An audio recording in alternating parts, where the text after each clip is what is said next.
Queridos hermanos y amigos, hoy vamos a tener otro estudio, otro tema bíblico, y les pido que inclinemos nuestros rostros y tengamos una palabra de oración. Oremos. Querido Dios y amante Padre y Rey de la Gloria, que moras en lo alto de los cielos, aquí estamos ante tu santa y divina presencia, oh Dios.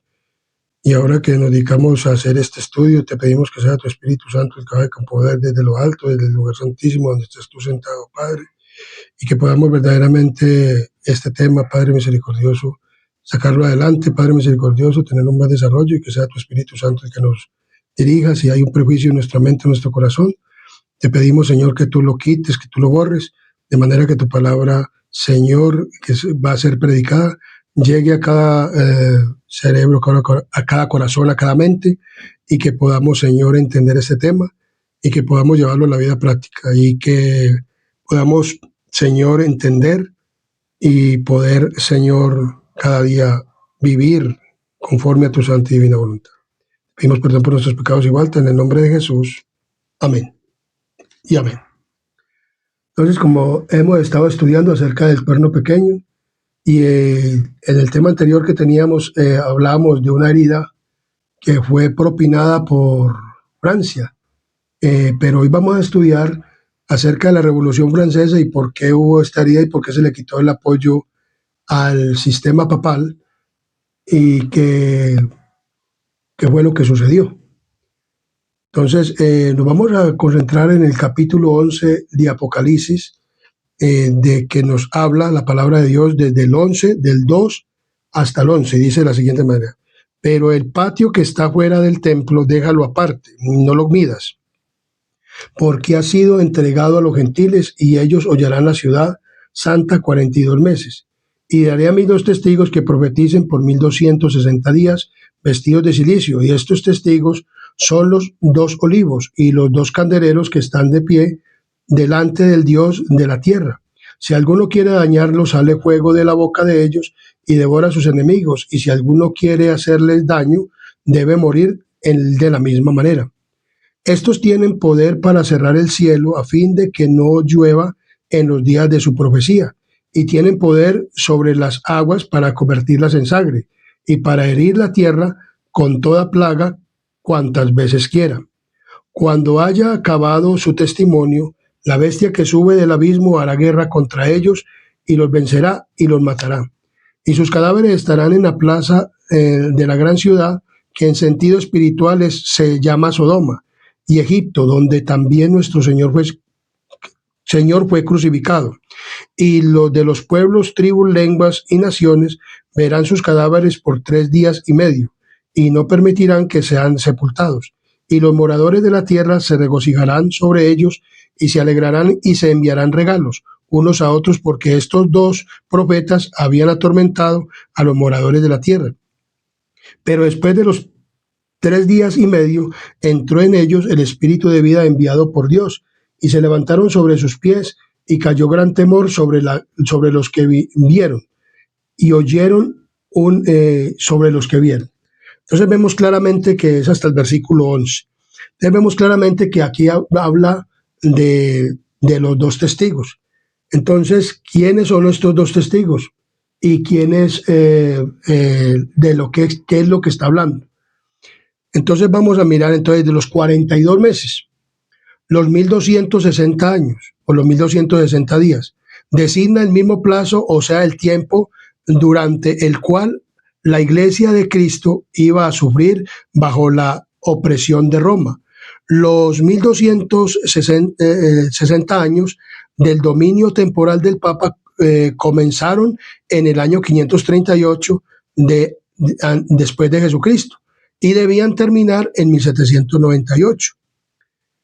En dicha fecha entró en Roma un ejército francés que tomó preso al Papa Pío VI, el cual murió en el destierro. A pesar de haberse elegido un nuevo papa, al poco tiempo la jerarquía pontificia no volvió a alcanzar el esplendor y el poderío que antes tuviera.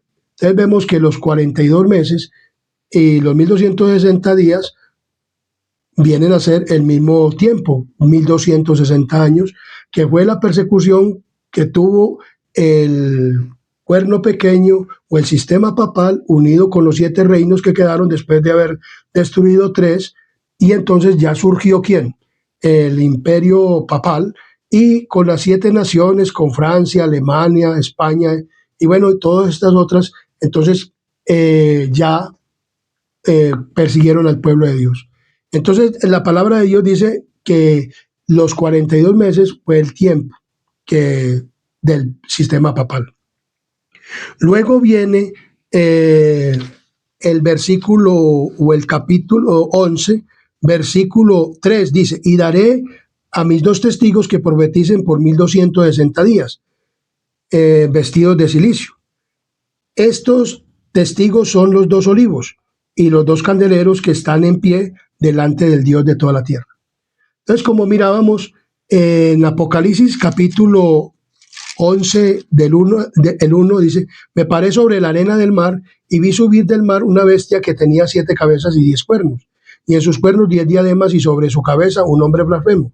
Y la bestia que vi era semejante a un leopardo, y vi una de sus cabezas como herida de muerte, pero su herida mortal fue sanada, y se maravilló toda la tierra en pos de la bestia. Estábamos estudiando que Francia le dio una herida de muerte, ¿a quién? Al Papa. O sea, le retiró el poder civil. En 1798 o antes de 1798, Francia le dio la herida mortal. Entonces, en Apocalipsis capítulo 11, 3 dice, y daré a mis 2 testigos que profeticen por 1260 días, vestidos de sacos de silicio. Estos testigos son los 2 olivos y los 2 candeleros que están en pie delante del Dios de la tierra. Entonces vemos que los 2 testigos, o los 2 olivos, o los 2 candeleros, ¿a qué se refiere este símbolo? Porque la palabra de Dios en Apocalipsis es simbólica. Entonces, ¿a qué se refiere este símbolo? Este símbolo de los 2 olivos y los 2 candeleros. Zacarías capítulo 4, versículo 3 nos dice de la siguiente manera. Zacarías en el Antiguo Testamento. Zacarías capítulo 4, versículo 3 nos dice, y junto a él 2 olivos, el uno a la derecha y el del depósito, y el otro a su izquierda. Entonces, y el versículo dice, hablé más y le dije, ¿qué significan estos 2 olivos a la derecha del candelabro y a su izquierda? Y entonces dice el versículo 4, proseguí hablando diciendo aquel ángel que hablaba conmigo, ¿qué es esto, Señor mío? Y dice el versículo 12, hablé aún de nuevo y le dije, ¿qué significan las 2 ramas de olivo que por medio de los 2 tubos de oro vierten de aceite, como oro? Y dice el versículo 5, el ángel que hablaba conmigo respondió y me dijo, ¿no sabe qué es esto? Y dije, no, Señor mío. Entonces respondió y me dijo, y me habló, diciendo, esta es la palabra de Jehová a Zorobabel, que dice, no con ejército ni con fuerza, sino con mi espíritu, ha dicho Jehová de los ejércitos. Y me respondió diciendo, ¿no sabes qué es esto? Y dije, Señor mío, no. Versículo 13 de Zacarías. El versículo 14 dice, y él dijo, estos son los 2 ungidos que están delante del Señor de toda la tierra. Entonces, ¿qué es lo que nos está hablando Apocalipsis? De los 2 olivos, de los 2 ungidos y de los 2 candeleros. Entonces, ¿qué simboliza esto? La palabra de Dios. Entonces, ¿quiénes son los 2 testigos? ¿La palabra de quién? De Dios. Estos 2 testigos representan las escrituras del Antiguo y el Nuevo Testamento. Ambos son testimonio importante del origen y del carácter perpetuo de la ley de Dios. Ambos testifican también acerca del plan de salvación.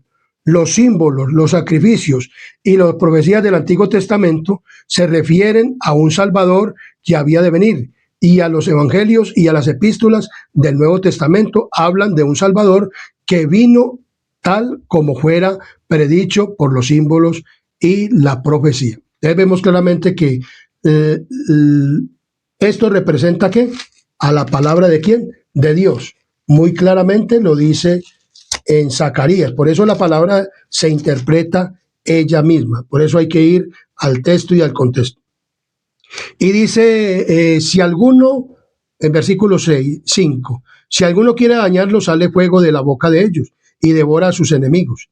Y si alguno quiere hacerles daño, debe morir de la misma manera. Estos tienen poder para cerrar el cielo a fin de que no llueva en los días de su profecía, y tienen poder sobre las aguas para convertirlas en sangre, y para herir la tierra con toda plaga cuantas veces que quiera. Entonces dice, y si alguno procura dañarlos, fuego procede de su boca y devora a sus enemigos, y si alguno procura dañarlos, es menester que de esta manera él sea también muerto. Los hombres no pueden pisotear impunemente la palabra de Dios. En Apocalipsis capítulo 22, versículo 18 y 19 dice de la siguiente manera: yo testifico a todo aquel que oye la palabra de las profecías de este libro. Si alguno añadiere a estas cosas, Dios traerá sobre él las plagas que están escritas en este libro.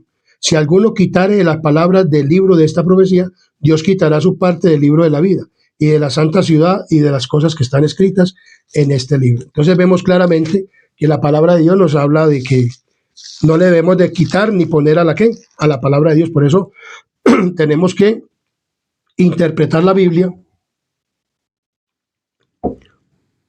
correctamente. Entonces, la palabra de Dios dice, tales son los avisos que ha dado Dios para que los hombres se abstengan de alterar la revelación o mandado por él. Estas solemnes denuncias se refieren a todos los que con su influencia hacen que otros consideren con menosprecio la ley de Dios. Deben hacer temblar y temer a los que declaran con liviandad que poco importa que obedezcamos o no obedezcamos a la ley de Dios. Todos los que alteran el significado preciso de las sagradas escrituras, sobreponiéndole sus opiniones particulares, y los que tuercen los preceptos de la palabra divina, ajustándolos a su propia conveniencia o a las del mundo, se arrogan terribles responsabilidades. La palabra escrita, la ley de Dios, medirá el carácter de cada individuo y condenará a todo el que fuere hallado falto por esta prueba. Entonces vemos claramente que la palabra de Dios dice que nosotros no le debemos de quitar ni poner. El cuerno pequeño dice que él podía cambiar los tiempos, la ley, y vemos que él cambió la ley y todo eso, cambió el sábado al domingo, metió la idolatría, la misa y todas estas cosas. ¿En dónde? Que la palabra de Dios habla es de la cena, y habla de la cena del Señor, pero no habla de misa y no habla de nada de estas cosas. Entonces vemos que si alguno quiere dañarlos, o sea, sale fuego. Entonces vemos claramente que la palabra de Dios dice que sale fuego y también tiene poder de convertir el agua en sangre. En Primera de Reyes, capítulo 17, nos habla de la siguiente manera. 17:1. Nos habla de la siguiente manera. Primera de Reyes 17:1. Dice, entonces Elías Tisbita, que era de los moradores de Galaad, dijo, acá vive Jehová, Dios de Israel, en cuya presencia estoy, que no habrá lluvia ni rocío en estos años, sino por mi palabra. Y en Éxodo capítulo 7,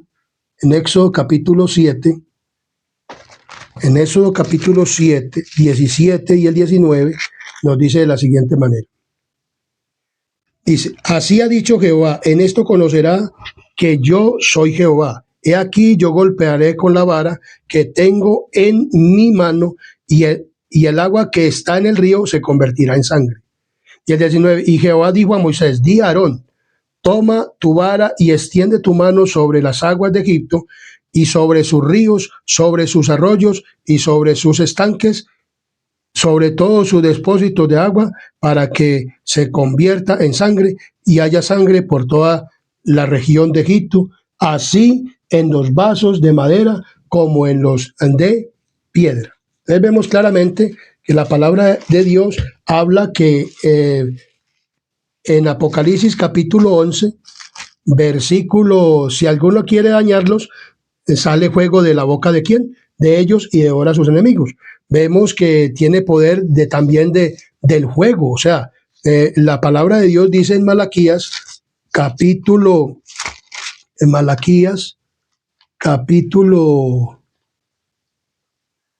Malaquías capítulo 4. Malaquías capítulo 4, esto está en el Antiguo Testamento.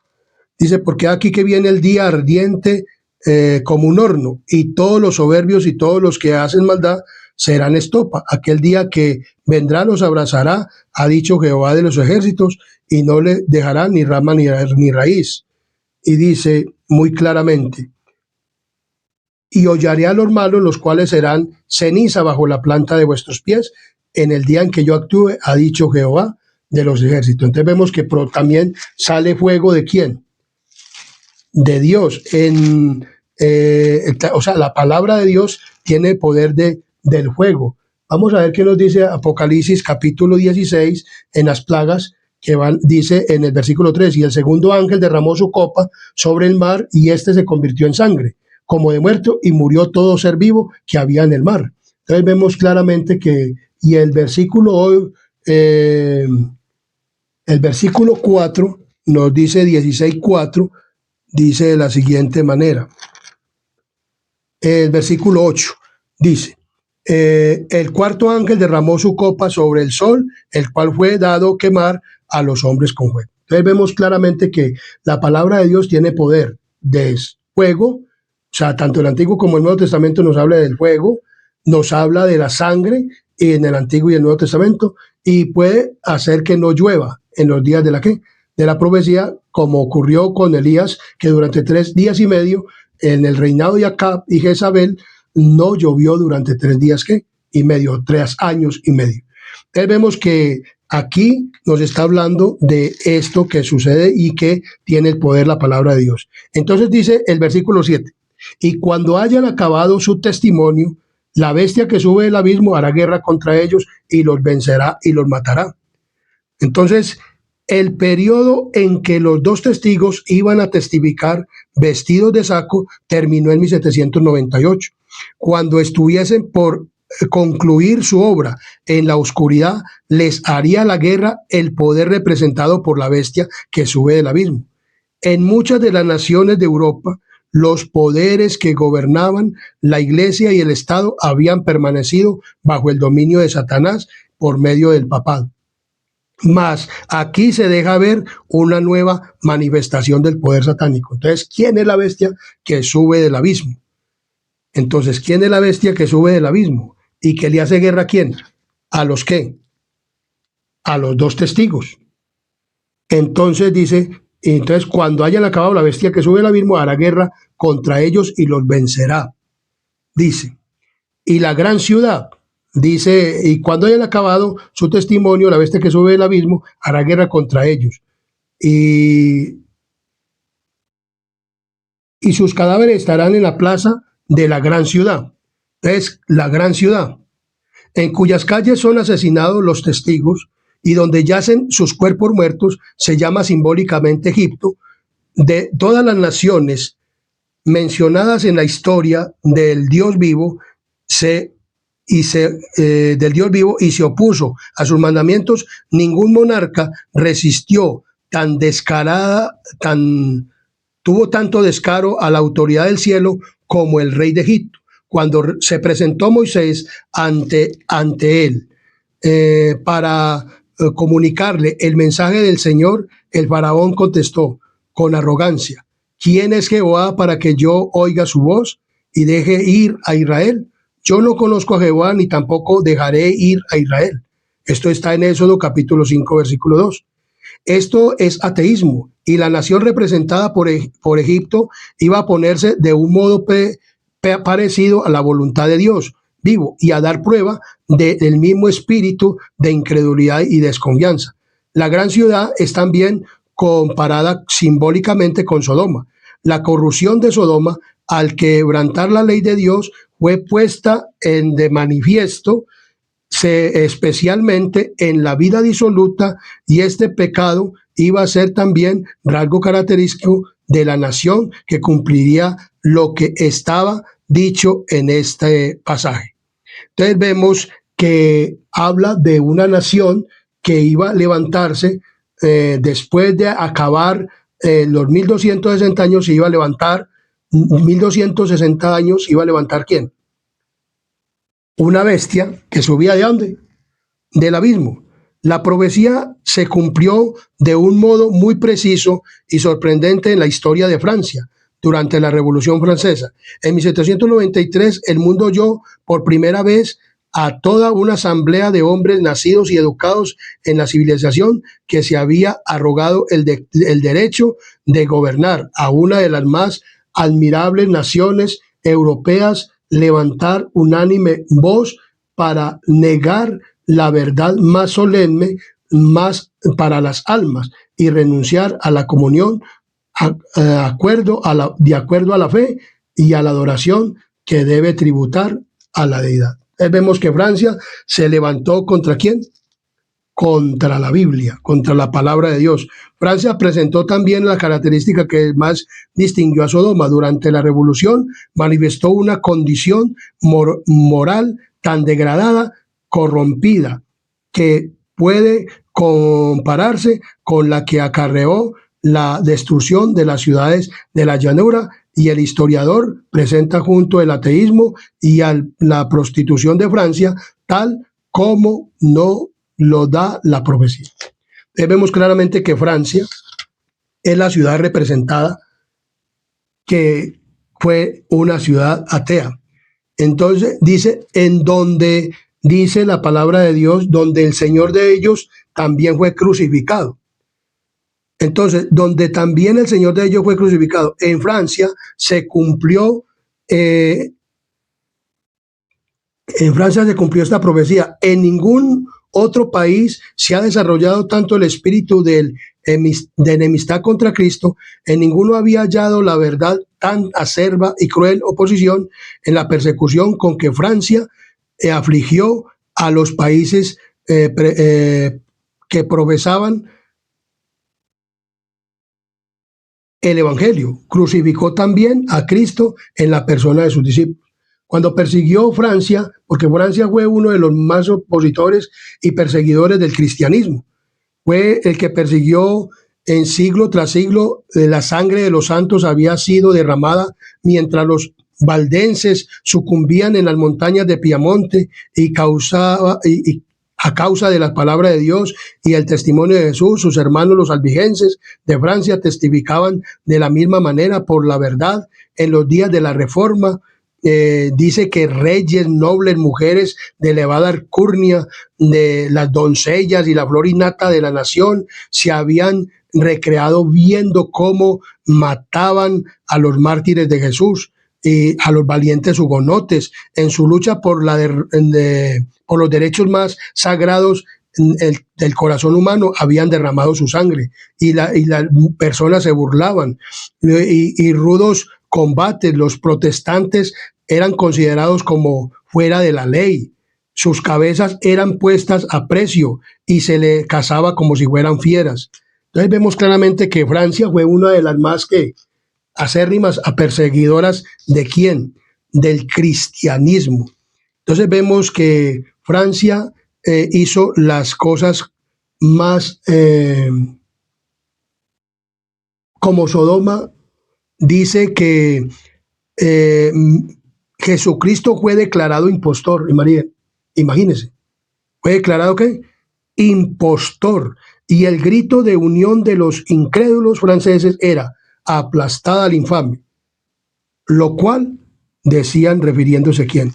A Cristo. La blasfemia contra el cielo y las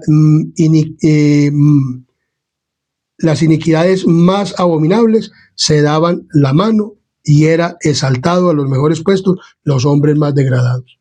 Entonces vemos que Francia persiguió a la iglesia, y a Cristo lo declaraban infame, lo declaraban de todo. Entonces cuando Pablo perseguía a la iglesia, cuando eso era Saulo, entonces iba camino de Damasco y le dijo el Señor, se le apareció Jesús y le dijo: Saulo, Saulo, ¿por qué me persigues? Y él dijo: ¿quién eres, Señor? Y él dijo: yo soy Jesús al que tú persigues. ¿Qué pasó? ¿Por qué Francia tiene esto de que perseguía a los cristianos, y el que persigue a Cristo, persigue a Jesús, en los cristianos persigue a Jesús?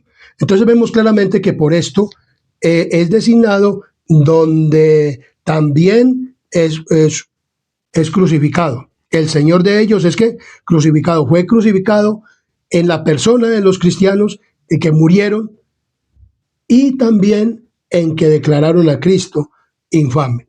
Entonces vemos que el temor de Dios, decían, dista tanto de ser el principio de la sabiduría que más bien puede considerarse como principio de locura. Eso decía ¿quién? Francia. Francia hablaba de todo esto. Y dice, y los que habitan sobre la tierra se regocijarán sobre ellos, y hacen fiesta, y se envían regalos los unos a los otros, porque estos dos profetas atormentaron, dice, porque estos dos profetas atormentaron, ¿a quién? Estos dos profetas atormentaron a los que habían sobre la tierra. La Francia incrédula había callado la voz de la reprensión de los dos testigos, o sea, de la palabra de Dios. La palabra de verdad yacía muerta en sus calles, y los que la odiaban, las restricciones y los preceptos de la ley de Dios, se llenaron de júbilo. Los hombres desafiaban públicamente al Rey de los cielos y gritaban, como los pecadores de la antigüedad, en Salmos 73:11. ¿Cómo sabe Dios? Hay conocimiento de lo alto. Entonces vemos claramente que Francia fue esta ciudad que hizo todo lo que dice Apocalipsis capítulo 11. Dice,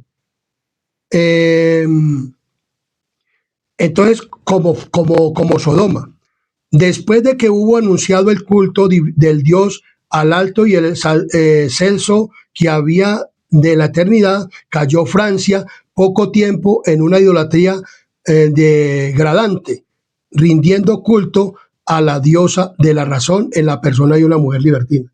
Entonces, ya Francia ya no quería rendirle culto a Dios, sino a una mujer que libertina. En Sodoma hacían orgías y todo eso, y así fue que hicieron Francia.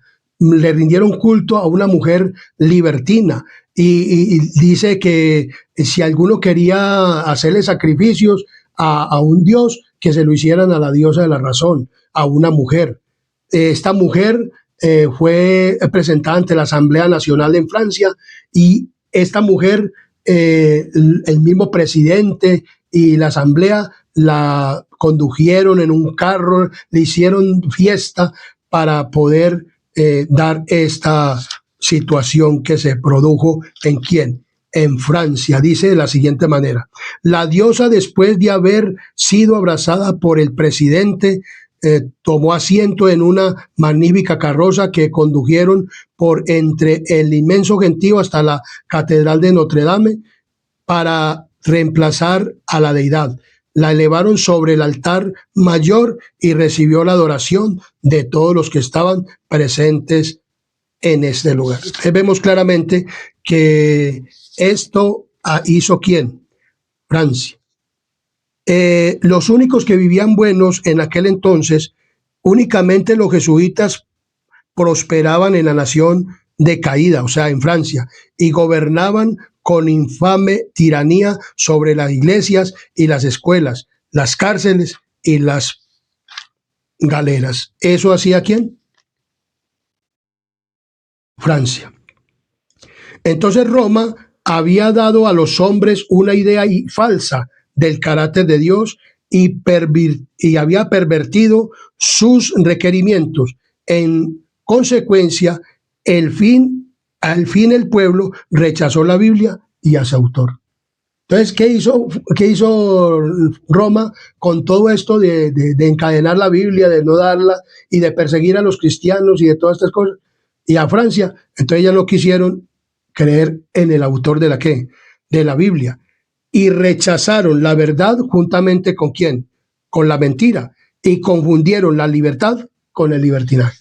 Como ocurre hoy en día, mucha gente dicen creer en Cristo, pero dicen que ya no hay que guardar la ley, y que por lo tanto todo el mundo va a ser salvo y que ninguno va a ser condenado. Entonces, dice, la desdichada Francia recogió con sangre lo que había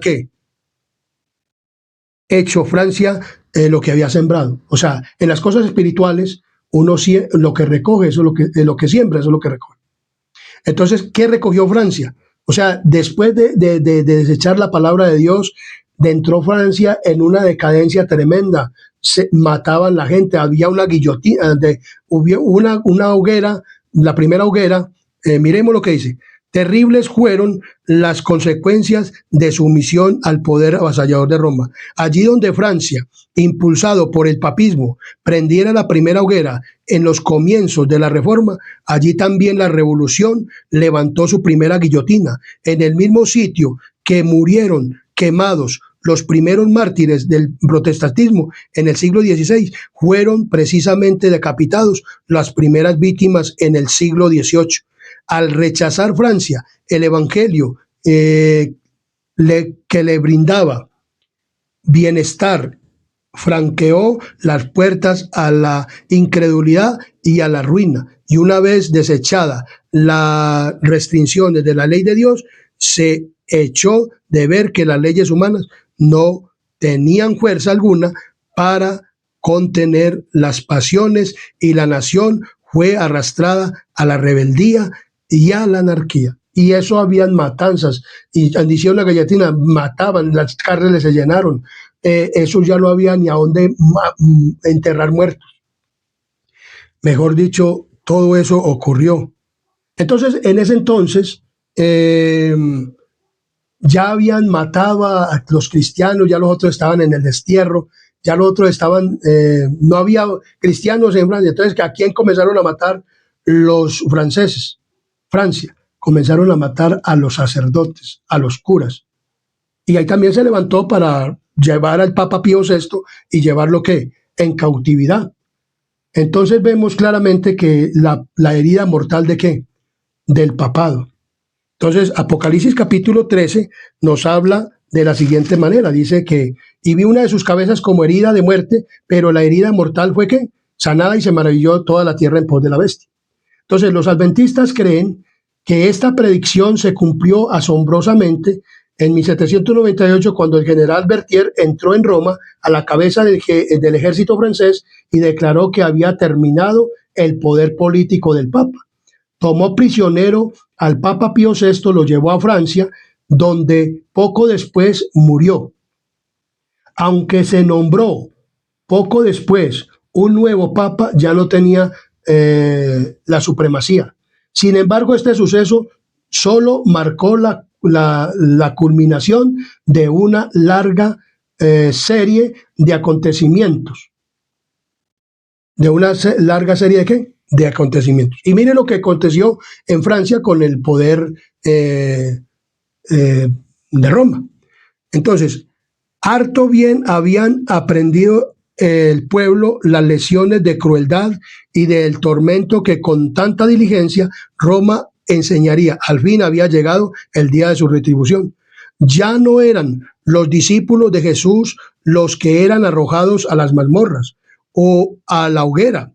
Tiempo hacía ya que estos habían perecido, o que se hallaba en el destierro. La despiadada Roma sentía ya el poder mortífero de aquellos a quienes ella había enseñado a deleitarse en las perpetuaciones de crímenes sangrientos. El ejemplo de la persecución que había dado el clero a Francia durante varios siglos se volvía contra él con señalado vigor. Los cadalsos se teñían con la sangre de los sacerdotes. Las galeras, las prisiones en donde antes se confinaban a los hugonotes, se hallaba ahora llena de los perseguidores de ellos, sujetos con cadenas al banquillo del buque y trabajando duramente con remo. El clero católico romano experimentaba los tormentos que antes, con tanta prodigalidad, infligiera su iglesia a los mansos herejes. Entonces vemos claramente que muchas personas dicen que en Francia o en ese tiempo también los sacerdotes fueron mártires, pero ellos no fueron mártires por la palabra de Dios, porque ya vemos que ellos, aunque dicen ser la iglesia cristiana, no hacen lo que verdaderamente es una iglesia cristiana. ¿Por qué? Porque ellos mataron el poder político, mataron a los cristianos. Entonces, ya viendo que Francia desechó la Biblia y desechó el cristianismo y aún desechó también ¿a quién? A la Iglesia Católica Romana, entonces ya también mataba a quienes, a estos sacerdotes, pero ellos no murieron por la palabra de Dios. Ellos murieron porque Francia ya no creía ni en el uno ni en el otro. Entonces, ¿qué dijo? Vamos a derrocar a Francia. Y Francia dice que decía que la Iglesia Católica Romana debía ser considerada enemiga del poder francés. Entonces vemos claramente que eso fue lo que le ocurrió a quienes. Al catolicismo. El error fatal que ocasionó tantos males a los habitantes de Francia fue el desconocimiento de esta gran verdad, que la libertad bien entendida se basa en las provisiones de la ley de Dios. Los ateos, los incrédulos y los apóstatas se oponen abiertamente a la ley de Dios, pero los resultados de su influencia prueban que el bienestar del hombre depende de la obediencia a los estatutos divinos. Los que no quieran leer esta lección en el libro de Dios tendrán que leerla en la historia de las naciones y especialmente en la de Francia, también en la de Egipto. Vemos que cómo fue destruida por no obedecer la palabra de Dios y la ley de Dios. Cuando los hombres no obedecen la ley de Dios, no van a vivir una vida bien y no van a tener las bendiciones espirituales de la vida de la vida eterna. Pero en la revolución, la Asamblea Nacional rechazó la ley de Dios y durante el reinado del terror que siguió, todos pudieron ver cuál era la causa de todas las desgracias. Cuando Francia desechó a Dios y descartó la Biblia públicamente, hubo impíos y espíritus de las tinieblas que se llenaron de júbilo por haber logrado al fin el objeto que por tanto tiempo se habían dado.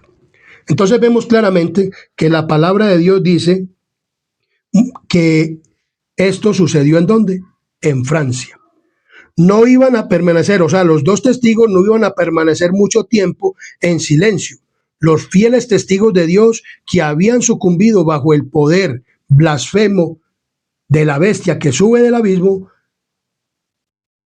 después de los 3 días y medio, dice, después de los 3 días y medio, el Espíritu de vida de Dios entró en ellos y se levantaron sobre sus pies y cayó gran temor sobre los que lo vieron. Esto está en Apocalipsis capítulo 11, versículo 11. En 1793 había promulgado la Asamblea Francesa los decretos que abolían de la religión cristiana y desechaban la Biblia. 3 años y medio después, este mismo cuerpo legislativo adoptó una resolución que residía esos decretos y concedía tolerancia a las Sagradas Escrituras. El mundo contempla estupefacto los terribles resultados que se habían obtenido al despreciar los oráculos sagrados, y los hombres reconocían que la fe en Dios y en su palabra son base de la virtud y de la moralidad, dice el Señor. ¿A quién injuriaste? ¿A quién blasfemaste? Le dice a Francia, le dice a cualquier persona hoy en día que desprecia la ley de Dios o que dice que la Biblia, ¿para qué? ¿Contra quién has alzado tu voz y levantado tus ojos en alto? Contra el Santo de Israel. Por tanto, he aquí les enseñaré, dice la palabra de Dios, les enseñaré de esta vez, enseñarles en mi mano y mi fortaleza, y sabrán que mi nombre es Jehová. Eso le dice Dios a las naciones, eso Dios le dice a los gobiernos. Por eso Dios dice que Él tiene contienda con las naciones, porque se han olvidado de guardar la ley de Dios. Por eso hoy todo lo que sucede, porque la gente ha olvidado de guardar la ley, como en Francia. O sea, Si todo el mundo fuera cristiano y verdaderamente obedeciera los mandamientos de Dios, por eso, como le digo, este canal se llama Canal Adventista Sana Doctrina, porque aquí se presenta la sana doctrina, la obediencia a los mandamientos de la ley de Dios. Aquí se predica la verdad y estamos preparando un pueblo para el reino de los cielos.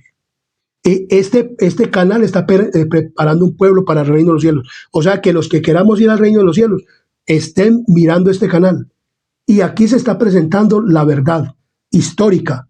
¿Quién es el que fundó el historicismo? El mismo Jesús. Jesús es el que fundó el historicismo. En los hombres, el futurismo y el preterismo, jesuitas, pero Cristo Jesús, y llevan el nombre de jesuitas, se pusieron el nombre de Jesús, pero de Jesús no tienen nada. Entonces vemos claramente que la palabra de Dios es muy clara. El verdadero cristiano guarda los mandamientos de Dios.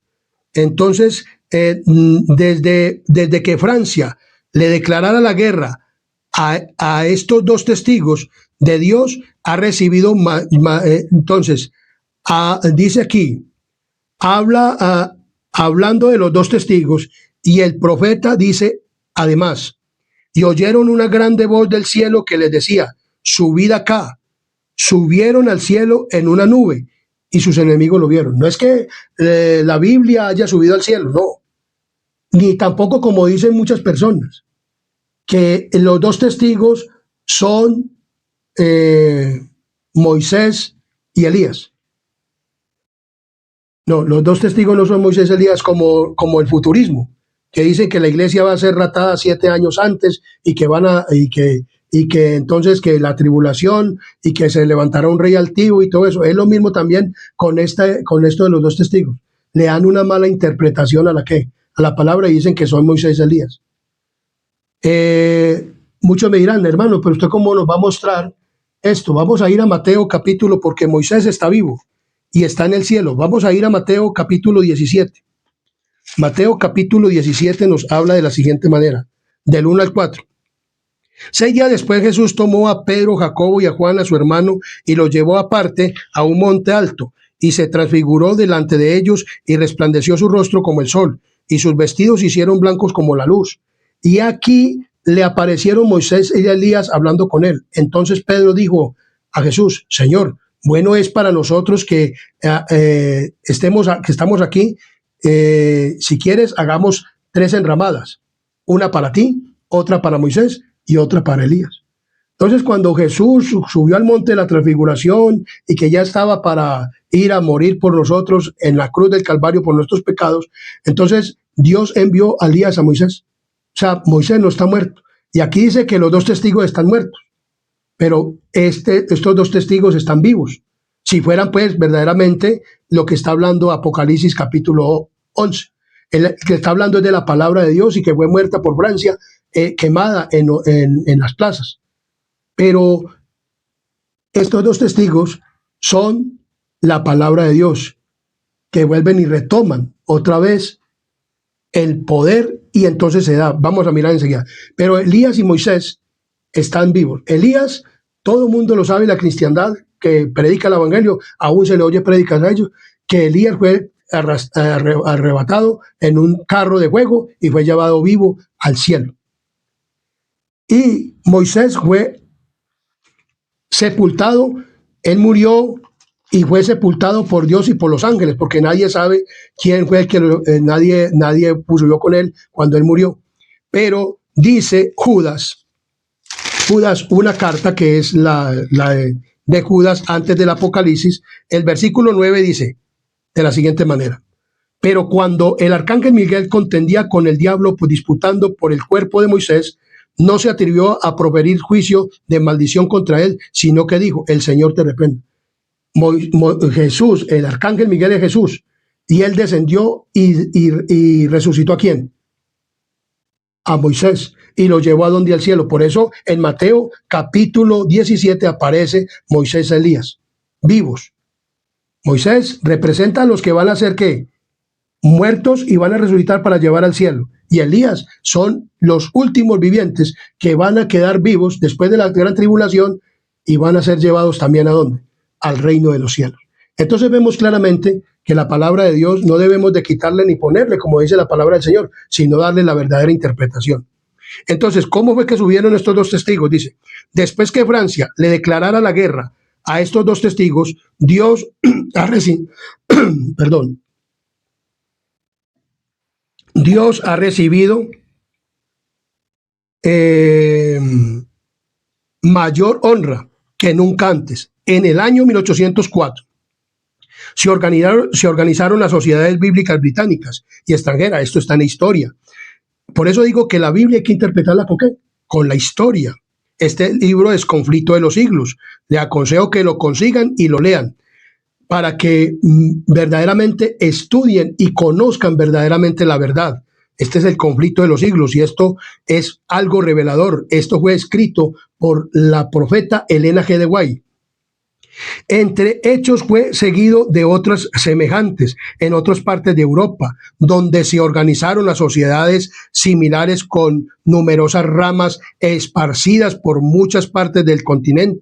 En 1816 se fundó las Sociedades Bíblicas Americanas. Cuando se creó las Sociedades Británicas, la Biblia circulaba en 50 idiomas. Desde entonces ha sido traducida en muchos centenares de idiomas y de dialectos. Durante los 50 años que presidieron a 1792 se daban muy escasa importancia a la obra de las obras misioneras en el extranjero.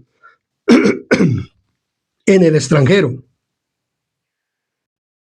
Los adelantos de la imprenta dieron notable impulso a la circulación de la Biblia. En el incremento de los medios de la comunicación entre los diferentes países, la supresión de la barrera del prejuicio y del exclusivismo nacional y la pérdida del dominio temporal del pontífice de Roma han ido abriéndole paso a la palabra de Dios. Hace ya muchos años que la Biblia se vende en las calles de Roma sin que haya quien lo impida. Y el día de hoy ha sido llevada a todas las partes de ¿qué? Del mundo habitado. Había un incrédulo que se llamaba Voltaire, 150 años antes de la Revolución Francesa, se levantó un hombre llamado Voltaire y escribió acerca de que Dios, que todo esto, y mire lo que escribió este hombre. El incrédulo Voltaire dijo con arrogancia en cierta ocasión: estoy cansado de oír de continuo que 12 hombres establecieron la religión cristiana. Yo he de probar que un solo hombre basta para destruirla. Han transcurrido varias generaciones desde que Voltaire murió y millones de hombres han secundado su obra de propaganda contra la Biblia. Pero lejos de agotarse la circulación del precioso libro, allí donde habían de agotarse la circulación del libro precioso, allí donde había 100 ejemplares en tiempos de Voltaire, hay 10.000 hoy día, por no decir 100.000, como dijo uno de los primitivos reformadores, hablando de la iglesia cristiana. La Biblia es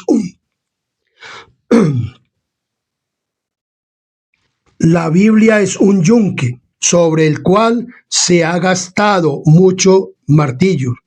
Ya había dicho el Señor: ninguna arma forjada contra ti tendrá éxito, y toda lengua que en juicio se levante contra ti condenarás. Isaías 54:17. La palabra de nuestro Dios permanece para siempre. Seguro son todos sus preceptos, establecidos para siempre, jamás hechos en verdad y en rectitud.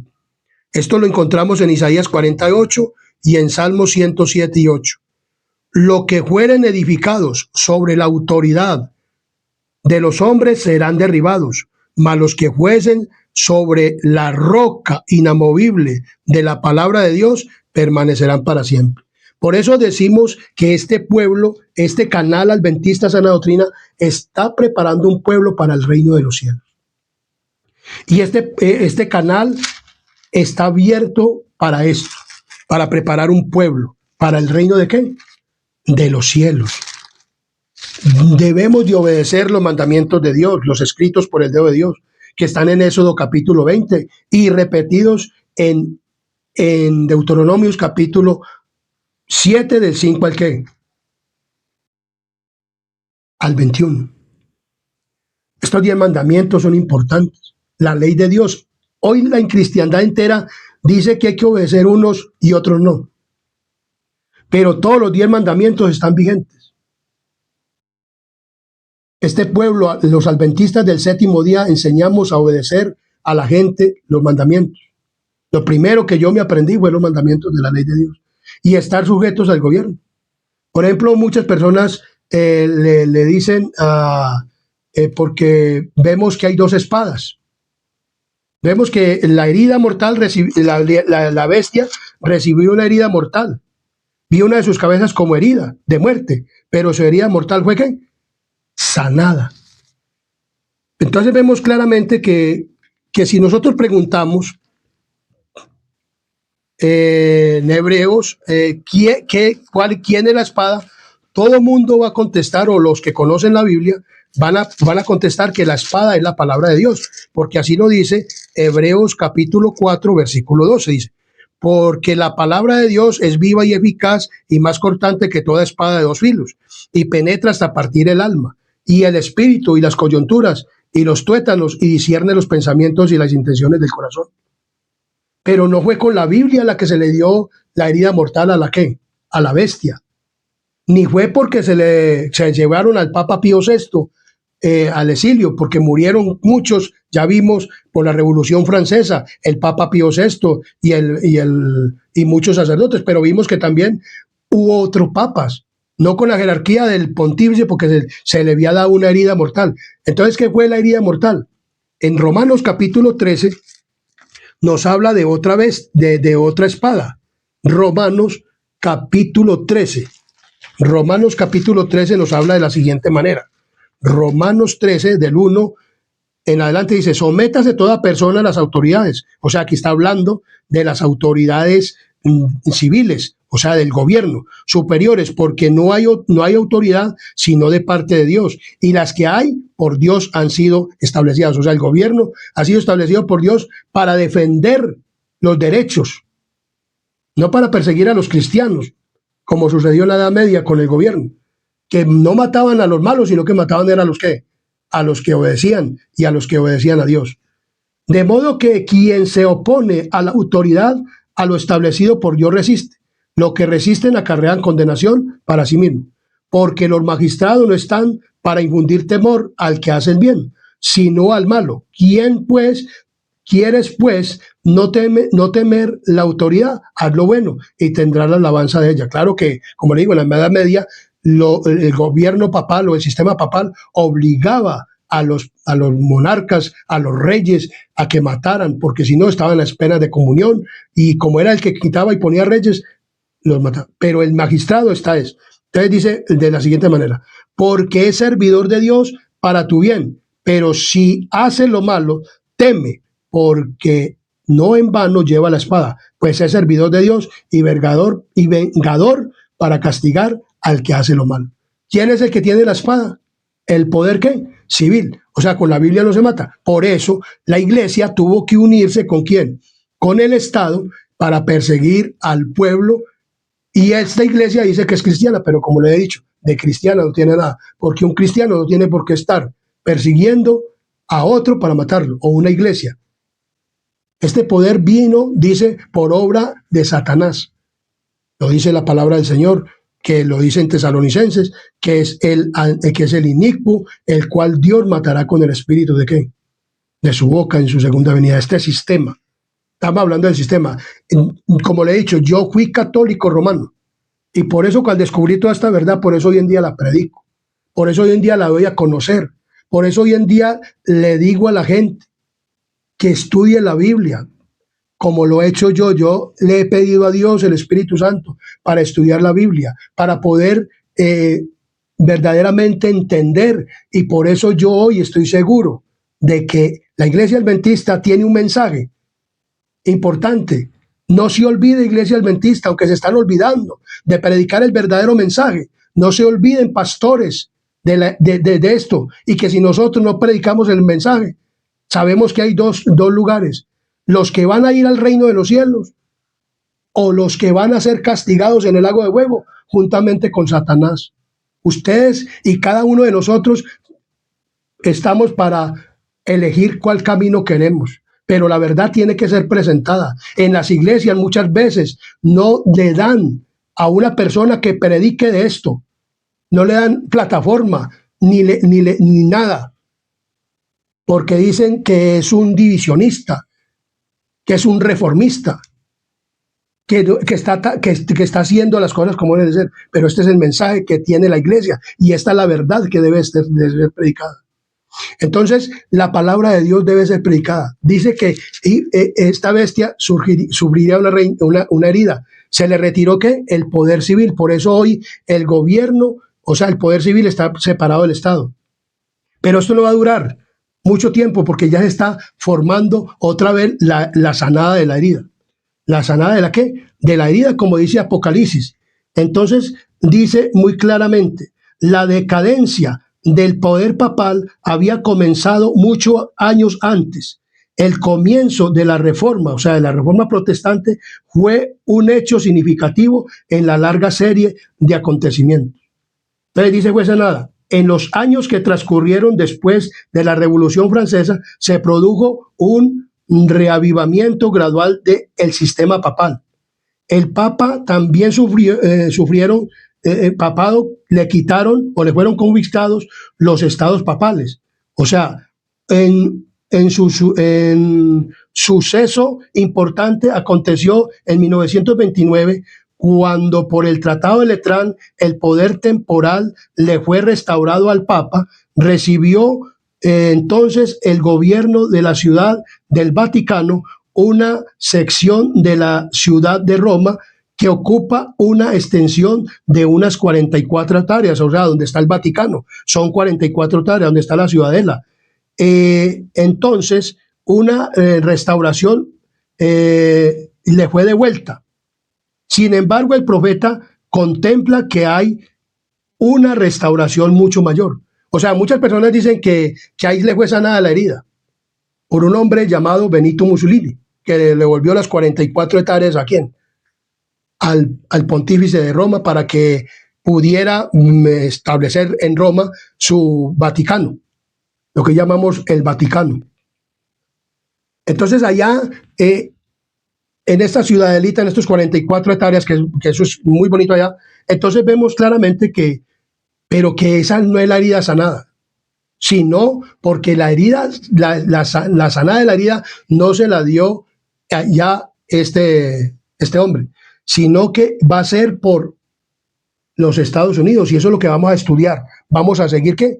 Estudiando. En Apocalipsis capítulo 13, versículo 8 dice, y la adoraron todos los moradores de la tierra cuyos nombres no están escritos en el libro de la vida del Cordero, que fue inmolado desde el principio del mundo. O sea que los que se oponen al mensaje en la iglesia, o los que no predican este mensaje, o los que no dan a conocer la verdad, entonces dice que van a quedar destituidos del libro de la vida del Cordero que fue inmolado desde antes de la fundación del mundo. Entonces vemos claramente que la restauración, dice que el profeta ve una restauración mucho mayor, como lo insinúa el texto griego. Juan vio además que después de la curación después de la curación de la herida, los moradores de la tierra, excepto unos pocos fieles adoradores, no adorarán a la ¿qué? A la bestia. ¿No adorarán a qué? A la bestia, a la bestia. A la bestia no la van a adorar los que verdaderamente nos arrepintamos correctamente como debe de qué? De ser. No vamos a adorar a qué? A la bestia. Y estamos seguros de que la palabra de Dios es clara. ¿Es qué? Clara, muy clara la palabra de Dios. Entonces,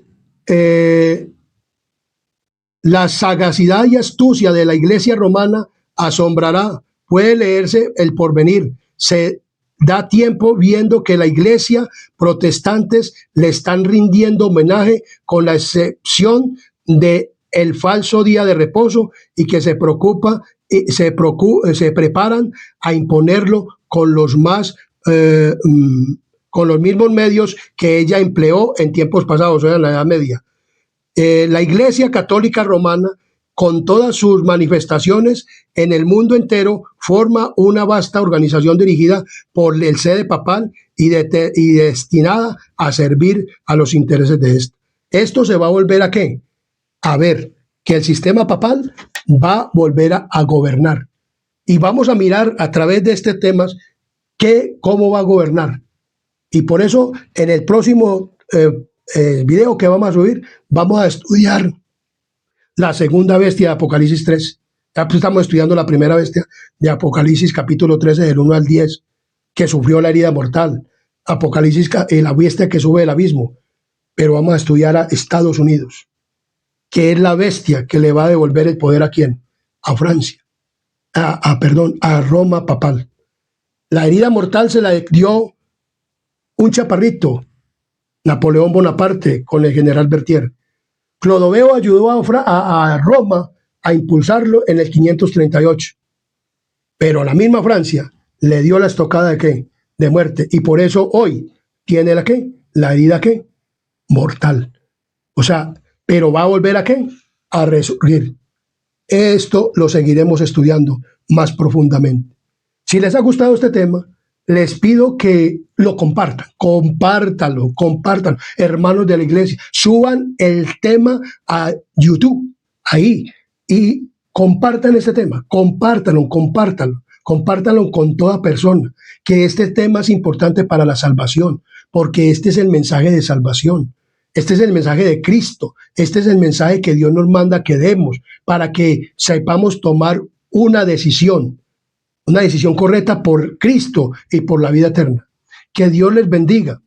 Y vamos a tener una palabra de oración para concluir este tema. Denle un like también y comparta, escríbase en el canal Adventista Sana Doctrina. Les pido que inclinemos nuestros rostros y tengamos una palabra de oración. Querido y amante Padre y Rey de la Gloria, que tú moras en las alturas del cielo, gracias te damos por este tema. Señor, oramos por las personas que van a ver y van a oír este tema, para que tú les bendigas, obres en sus cerebros, sus mentes, sus corazones, para que tú les des sabiduría, entendimiento, discernimiento e interpretación de tu palabra, para que puedan entender este tema tan importante y que tú puedas, Señor, obrar a través de este canal para ganar muchas almas y prepararlas para el reino de los cielos. Porque esto no es mío, Señor, esto es tuyo. Es tu palabra la que está siendo predicada con la Biblia, la historia, Padre misericordioso, y lo que ha sucedido en la historia. Y que muchas personas no lo saben, pero que este canal tú lo has hecho para esto, para que la gente se dé cuenta de la verdad, de la verdad bíblica. Padre misericordioso, bendícelos con empleo a las personas que necesitan empleo, con la salud a las personas que están pidiendo por salud. Bendícelos, ayúdalos, Padre misericordioso. Llénalos de tu Espíritu Santo y ayúdalos a preparar para que cuando tú vengas en las nubes del cielo podamos decir todos juntos, los cientos, los miles y los millones de personas que se van a convertir a través de este canal y que van a ser ganados para el reino de los cielos. Podamos cantar en el reino de los cielos, en la ciudad santa, a ti, oh Rey de Reyes y Señor de Señores. Te pedimos, Señor, que perdone nuestros pecados y faltas y que nos bendigas y que nos des el Espíritu Santo. Te lo pedimos todo y te lo rogamos, rogándote perdón nuestros pecados y faltas en el nombre de Jesús. Amén. Amén y amén.